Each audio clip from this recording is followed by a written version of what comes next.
Ang bilis. Dito lamang sa Bombo Radio.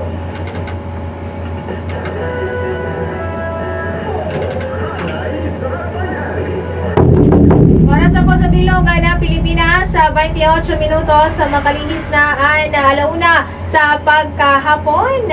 Duro-diretso tabi kita mga kabombo sa mga karagdagan pa po niya to ng mga tema ngunya na pagkahapon. Kasabay po niya to live na live. Bigi po sa tuyang studio bus driver safety enforcer chairman.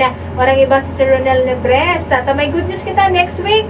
May big time oil price rollback, no? Haros na sa 2 pesos labi ito tabing itatapiyas sa mga presyuhan na produktong petrolyo. Ano daw kaya ang magiging reaksyon kan mga nagkapira pong mga tsuper, mga pampasaherong tsuper itabi sa satuyang probinsya. Sir Ronel, ang pagbati po, maray na hapon. Yes, maray na hapon po sa kabus ng mga paradangog kang Bombo Radio Legazpi. And siyempre sa kabus ng mga pag-iribang tsuper na nakamonitor, as in sa mga dain nakamonitor, nakulaon pong pasalamat na kita nakaiwanin sa informasyon na ini na big time rollback kang sa tuyang produktong petrolyo. Anong magiging reactions po ng sa tuyang mga drivers? So may mga nakalap na po ba kamong mga mga reaction regarding dito sa rollback? Siyempre sa ngunyan, dahil pa kita nakakapag-penetrate duman sa mga tambayan ninda na kung saan duman ako nagkukuha ng informasyon pag oras nin paingalo, naglilibot-libot man kita. So sa ngunyan, ngunyan ko palang kaya na araman itong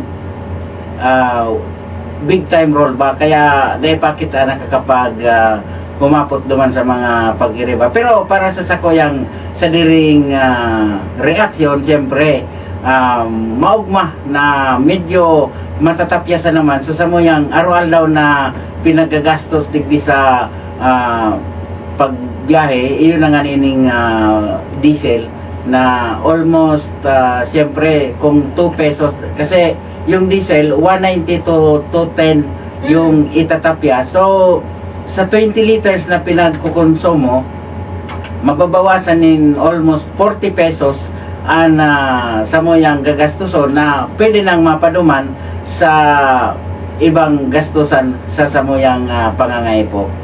Nasa 40 po pala. Itong 20 liters sa pirang simana lang po yun or pirang aldaw? Hindi, ang 20 liters sa sarong aldaw lang. And yung iba nga ni na nagpapaabot nin matanga, minaabot nin 30 liters ang sa ilang pinagkukonsumo. So anong biyahe po yan? Legazpi Daraga?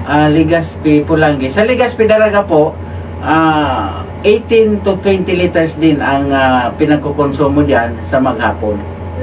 So at least oral daw, may saray na sinang nasa 40. Kung susumahon itong big time rollback talaga na nasa 2 pesos. Iyo po. Sana ining rollback na ini tuloy-tuloy na sagkod ng umabot sa level kang 50 pesos or mas maababa pa, dahil dakulunon pong mga pasahero na nagpaparakomento sa muya na nyata daw ta sige ang baba kang presyo kang produktong petrolyo, alagad itong pamasahe dahil ipinag-rollback. So yung LTFRB po duman sa central office, may basihan po sinda kaya kang presyohan kang produktong petrolyo.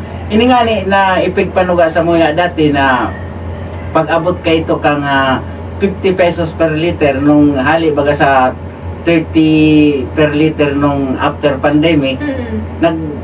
Nagsumiti na ning petition itong ibang mga transport group duman sa Metro Manila para hagadon ito na nga ning gibuho na 15 pesos itong minimum na fare.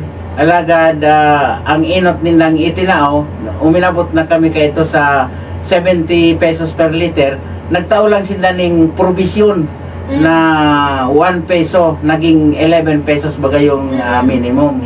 So kang uminabot ning 80 pesos saka nag-approve itong LTFRB nung ining ginibo ng 13 pesos ang minimum fare. Kaya sabi ko na nga ni, dahil pa man iabot itong talagang level kang presyo na 50 pesos para magkaigwa naman kay fair rollback. So ini po ang mga nagiging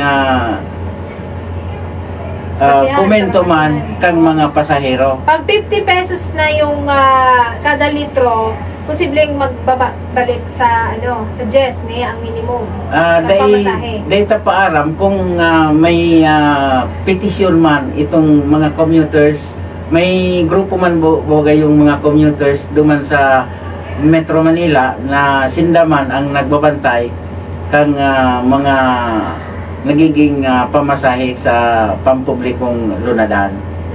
Iyo. Pero at least ay nagasunod man giraray po sa minimum fare ang mga nagsasakay po sa jeep. Sa ngunyan, halos dahil man gabos nakakapag bayad nin sa tamang pamasahe.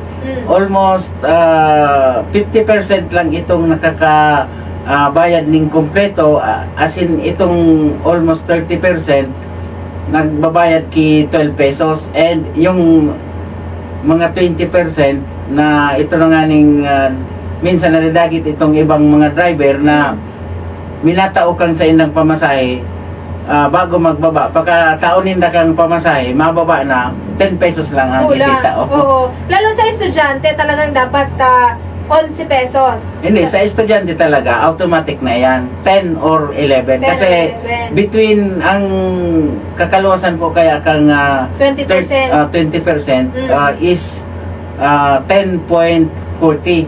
So, in between na yan kang kung medyo lagpas naman sa 3 kilometers, pwede na kaming, sabi ko, pwede tanang kuha na ng 11. But if mga 1 kilometer lang, 10 pesos is considerable na po.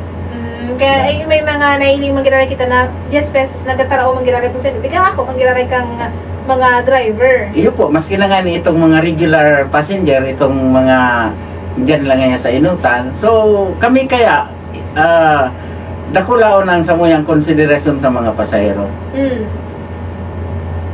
So, kaya araw kayo ito. Pero, so hinaingin do na araw kayan, magbaba so mga presyo kang petrolyo kasi di man talaga niya to yan na basta-basta may bababa kasi nag-relate man kita sa presyo kan world market. Sa world market. Oo. So, opo. So, sa ngunyan nga ni, alos mailing ta itong mga nagrarally, dahil na isinasabay itong mga issue duman sa oil price. Ang tinututukan mo yan kang mga tigil pasada itong Jeepney Modernization Program. Oo.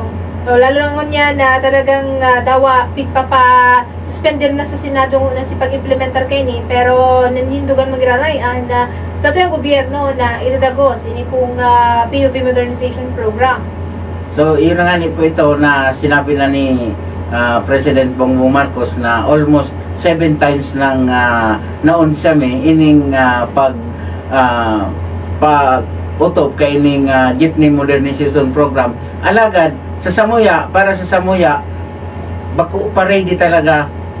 Minimum sa kooperatiba, bako pa sinda ready para mag-modernize kang mga jeepney, mga transport system dahil inot na inot, wala pa akong nahihiling na magiging so requirements kang DOTR na garahe na kompleto sa safety device, mga safety personnel, and sa garahe na gabos na unit kang member duman igagarahe. Wala pa akong nahihiling na terminal ninda. Iyo, kaya even ang sa tuyang gobyerno daw gustong-gusto na i-prosecute ini, hindi pa man palang sila ready. Yun na nga ni. And sa mga LGUs man, itong ipinagahagad na LPTRP, yung Local Public Transport Route Plan is bako pa man malinaw, and wala pa man sindang may mga nag-isumiti naman alagad piga-aprobahan pa po bagay yan sa probinsya, and sa ngunyan mas sinangani yung sa LGUs wala pa man mga terminals na ready man dyan para sa mga modern jeepney. Iyo. So, baka may mga panawagan na lamang tabi kita, Sir Renel.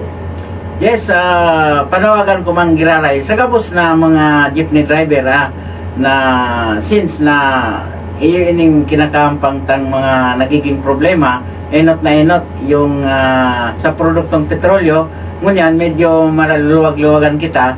So, ining pakikitungutan na lang po sa mga pasahero na maging mabuot kita, and maski na ngani may mga pasahero man na sinasabi ngani na may mga balasubas man na pasahero, maging pasensyoso na lang ta. Alabaan na lang sa tuyang pasensya dahil nasa serbisyo publiko man kita, and siguro kaya taman ikonsiderar itong mga may nakikisakay ngani na mga wara pamasahe, nakikiulay.